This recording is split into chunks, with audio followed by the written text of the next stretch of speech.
current US territories excluded, Arizona and New Mexico had the longest journey to statehood. And I think that for a very long time, people had been eyeing Arizona as a potential state. Compared to a lot of other Western states who are resource rich, it took an incredibly long time. Thinking about California or Oregon or Montana, I think that the United States government saw a lot of value in those states because of their natural resources and expedited the process. Arizona had those natural resources. Copper is a great example, but also the logging industry in the northern part of Arizona. Arizona had a small gold rush, and then of course there was the silver rush that Arizona is very famous for. You have to look at national and international context to really understand why that's not a straight shot.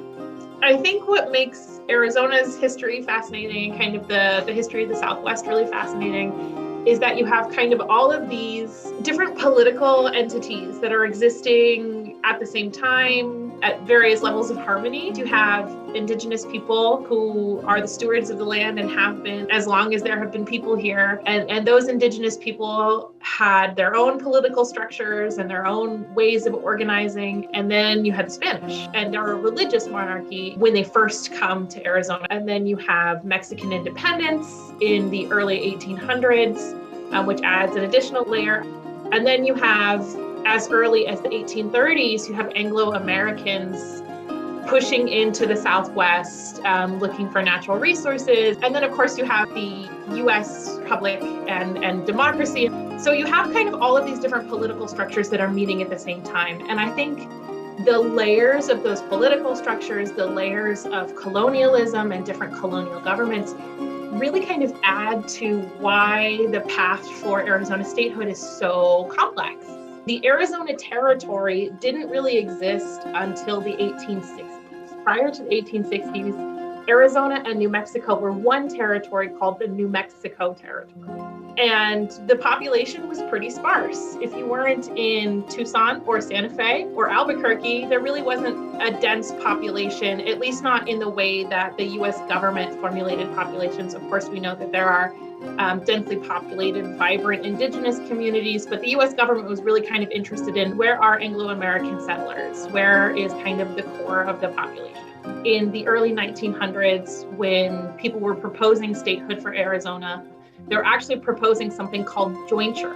And jointure is that Arizona and New Mexico would be admitted as one state to try to make up for that population difference. People hated jointure. For a lot of different reasons. Particularly Arizonans hated jointure.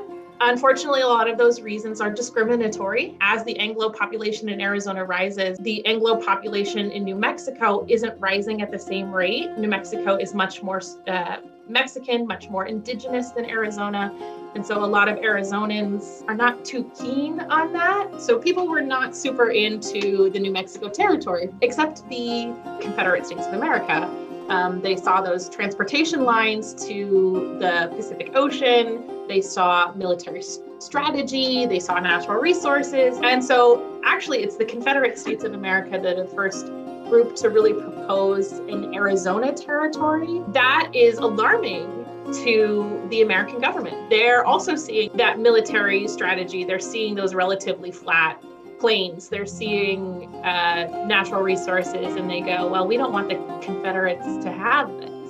And so in 1863, the Organic Act is passed and signed into law by Lincoln. And the Organic Act is the first time that Arizona is really separated from New Mexico and exists in the way that we envision it today.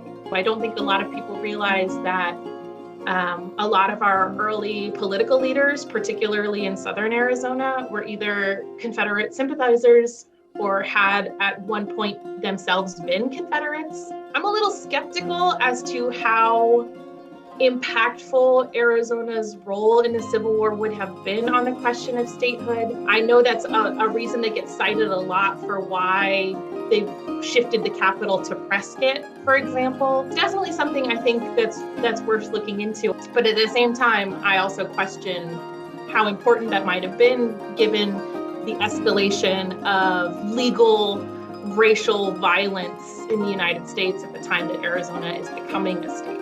At the time, national and international business interests were very much invested in the natural resources that could be extracted from Arizona. You had, since the completion of the Southern Pacific in the 1880s, you had an exploding population of folks leaving the East Coast and the South, not only Anglo-Americans, but also Black Americans following the end of slavery and Reconstruction, looking to start their lives over.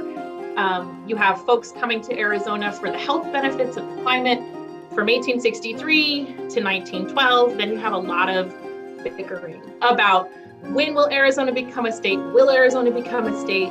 Do we have the population to do that? Do we have the English literacy to do that?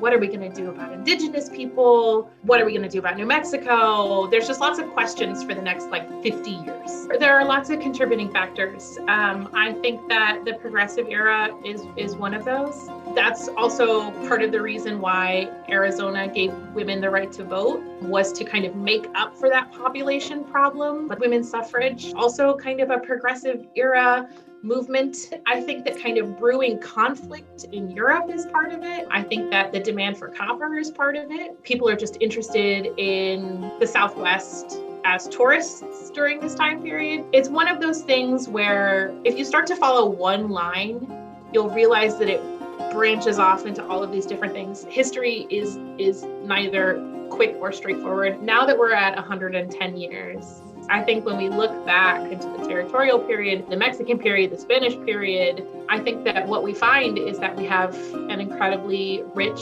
and diverse history that is worth exploring. It's worth remembering. It's worth researching. It's worth asking those big questions, even if they hurt. Arizona is a really wonderful, diverse place. And there are so many stories. There are so many different avenues to tap into that history. And so I just hope that when people are reminded of Arizona on these special occasions like Statehood Day, that encourages them to start reading, start looking at the things that are interesting to you, start asking the big questions.